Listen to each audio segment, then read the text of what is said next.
In the name of Allah, the most gracious, the most merciful.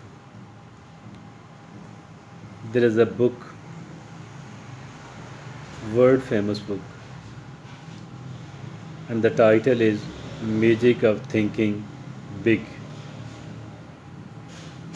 Magic of Thinking Big. This is the title of the book. I am unable to recall the name of the author, but the book is a very famous one. Very famous indeed. I am now going to present you two small stories which are very interesting and which are similar. That is why I have decided to put it together.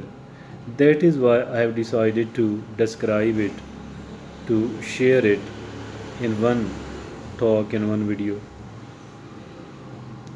The first story is that a man, a young energetic man, was working in Faisalabad with a cloth trader, with a wholesale cloth trader.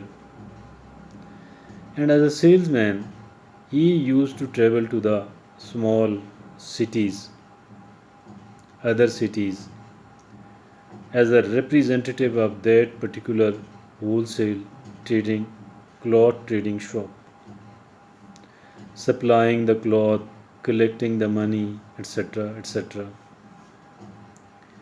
It is the matter of story of 1990.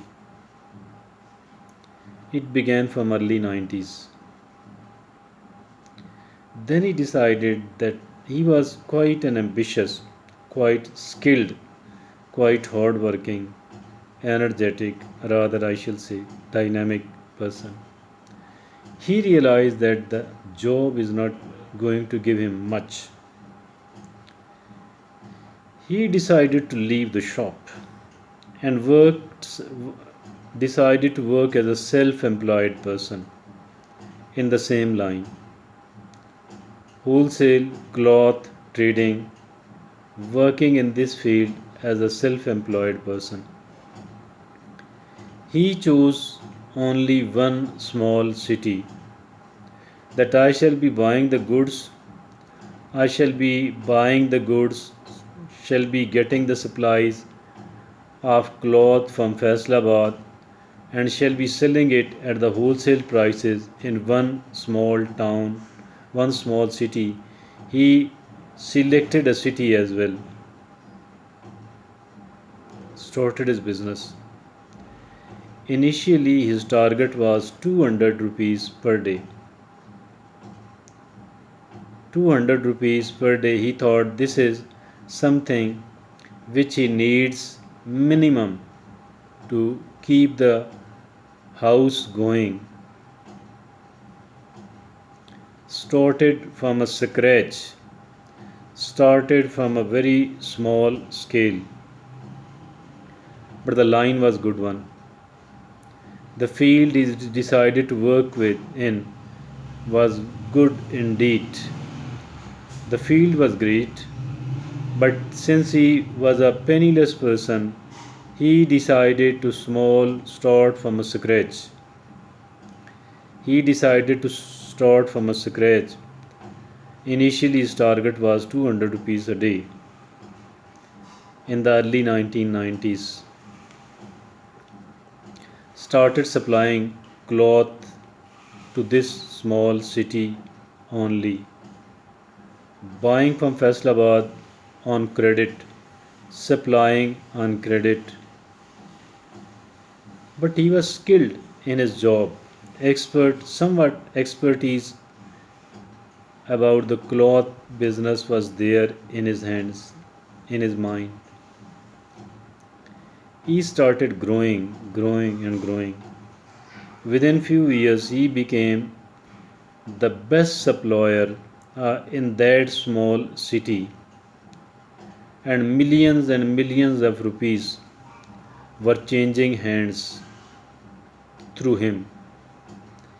He was taking his profit, very small fraction, he was taking the profit. He grew and grew and grew a lot.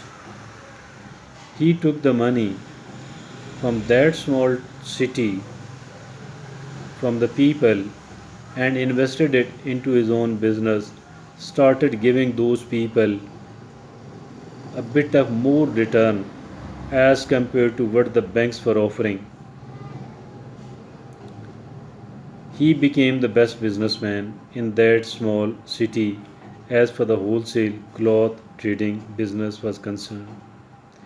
He grew so much that he decided to open a branch. He decided to start a fabrics business, Pakistani fabrics business in Dubai. Unfortunately, this did not work. He did not succeed over there. Then he tried to start a business in the UK. During this, he suffered a massive heart attack and his life was gone. The business came into the hands of his sons, who were not mature enough. They started fighting with each other, and the business came to nothing again. But during his life, he achieved a lot.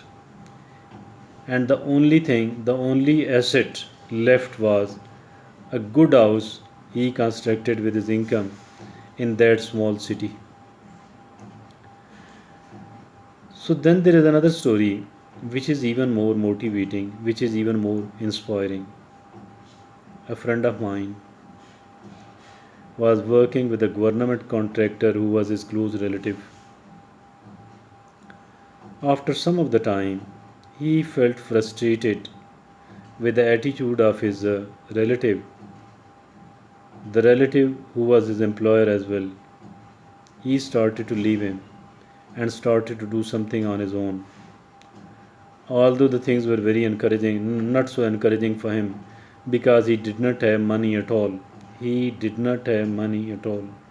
Initially, he made a list of his friends and spoke to all of them one by one that whatever work you want to do but you don't have time, ask me and I will do it.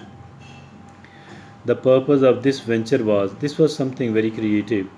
The purpose was that he will get busy on the one hand, he will start learning something out of it on the other hand, and a bit of money will be given to him by the friend who got some sort of benefit from him.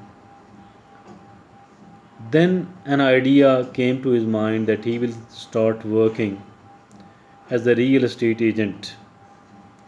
He did started working. He did start his work in the real estate as an agent.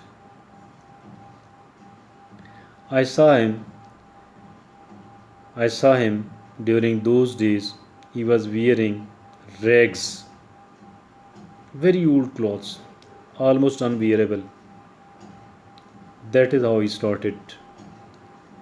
Then he started earning money. He was very hardworking, positive person. His positive energy, his hard work.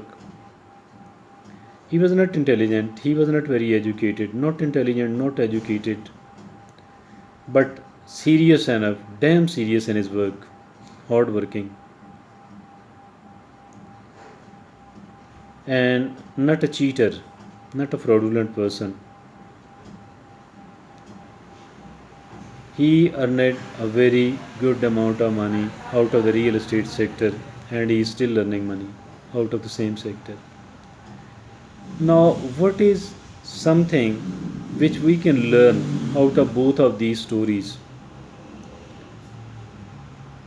There is a proverb of Urdu or Punjabi, and the translation is if you allow me to stand, if you give me a place and a space to stand, I shall make a place and a space to sit on my own.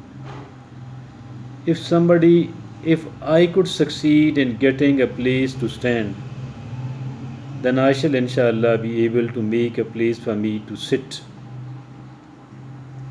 That is what did happen in many of the cases, including the two I have just shared their stories with you today. It's not like they are super rich, like they are super famous, but for those who want to learn, but for those who are willing to improve, even these stories will be considered important. Give me a place to stand, and I shall get a place to sit. Starting from a scratch, starting from a scratch, and taking it to the height. Thank you. Jazakallah.